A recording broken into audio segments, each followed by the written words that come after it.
C'est juste, le micro, c'est pas parce que je vais vous faire un show quelconque, mais c'est parce que, comme chaque année, et grâce au partenariat qu'on a avec l'Espace Éthique Assistance Publique, enfin l'an dernier c'était avec l'IN2P3 du CNRS, on enregistre tout, et on enregistre tout pas parce qu'on doit référer à je ne sais quelle agence de sécurité américaine, mais parce qu'on veut que nos débats servent et enrichissent la discussion, votre réflexion, la discussion d'autres membres de l'INSERM, de l'espace éthique région Île-de-France, qui est une nouvelle fois notre partenaire cette année. Et je remercie Emmanuel Hirsch et son équipe d'être avec nous aujourd'hui. Alors c'est une journée chaque année particulière, hein, puisque maintenant c'est la 3e année que nous faisons cette journée annuelle du comité d'éthique de l'INSERM. Donc pour nous, quand je dis pour nous, je parle au nom des membres du comité d'éthique de l'INSERM, c'est une journée très importante. C'est une journée très importante pour 2 raisons.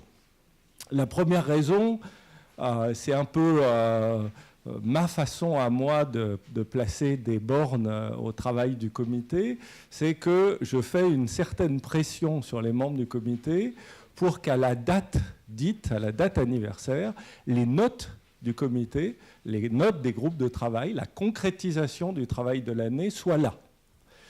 Et la conséquence de cela, c'est que cet après-midi, chaque groupe de travail rendra compte en 10 à 15 minutes de son travail de l'année, rendra compte, voilà ce que nous avons fait, et ce compte-rendu, il est pour être ouvert à la discussion. C'est-à-dire que l'éthique, ce n'est pas venir vous dire ce que nous pensons vrai.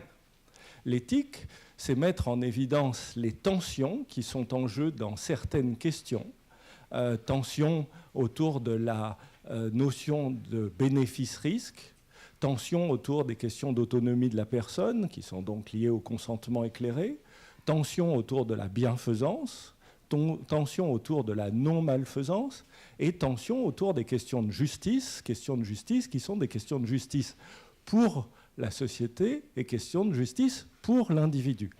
Donc nous, notre travail tout au long de l'année, et je vous rappelle que nous sommes un comité pluridisciplinaire ou multidisciplinaire, qu'aucun d'entre nous n'est un professionnel de l'éthique. Nous sommes tous des praticiens dans un domaine ou dans un autre.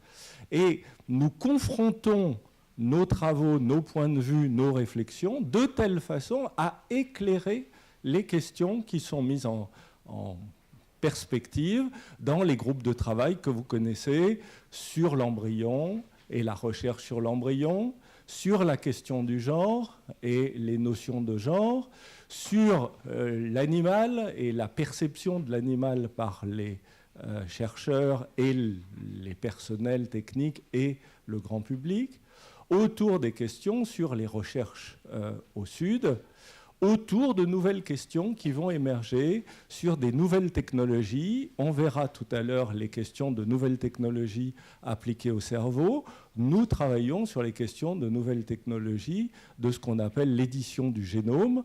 Et ces questions sont en bouleversement continu. Jusqu'à présent, on a pu résumer ces questions d'édition du génome autour du système CRISPR-Cas9.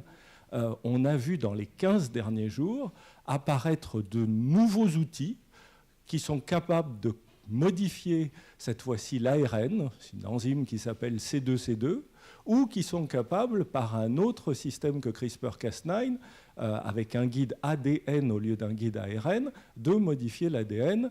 C'est un système qui s'appelle Argonaut ou NGAGO. Donc, face à des évolutions techniques extrêmement rapides, ne pas se limiter à une analyse technique, car une frontière technique n'est jamais une réponse à une question éthique, mais explorer les tensions éthiques sous-jacentes de telle façon à éclairer pour l'ensemble de l'Institut et au-delà, puisqu'on voit le partenariat avec l'espace éthique région Île-de-France, et je vous exposerai dans le bilan du comité tout à l'heure d'autres actions que nous menons avec d'autres partenaires.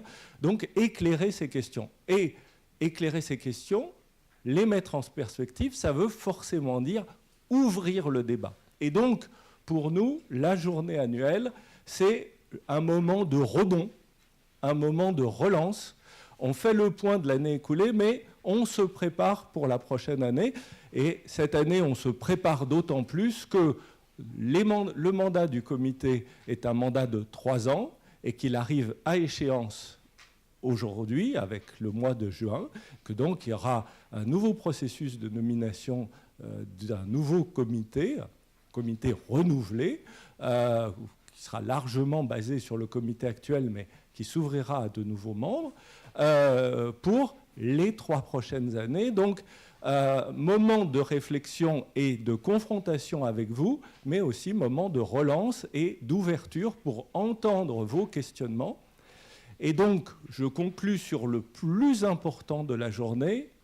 Le plus important de la journée, excusez-nous, nos grands invités, Marc Rodwin, François Berger, Pierre Corvol pour le grand témoin de la matinée, mais le plus important de la journée, c'est vos interventions, vos réflexions, vos interpellations, vos mises en perspective aussi, parce que tout au long de l'année, nous, les membres du comité, nous nous voyons chaque mois et nous pouvons nous interpeller mutuellement, non seulement chaque mois, mais sur l'espace de travail partagé. Donc, réfléchir ensemble, les 16 membres du comité, ça, on sait faire tout au long de l'année, surtout avec 3 ans d'expérience maintenant. Mais avoir votre regard, avoir votre interprétation, avoir votre critique, être à votre écoute, voilà l'enjeu essentiel de la journée.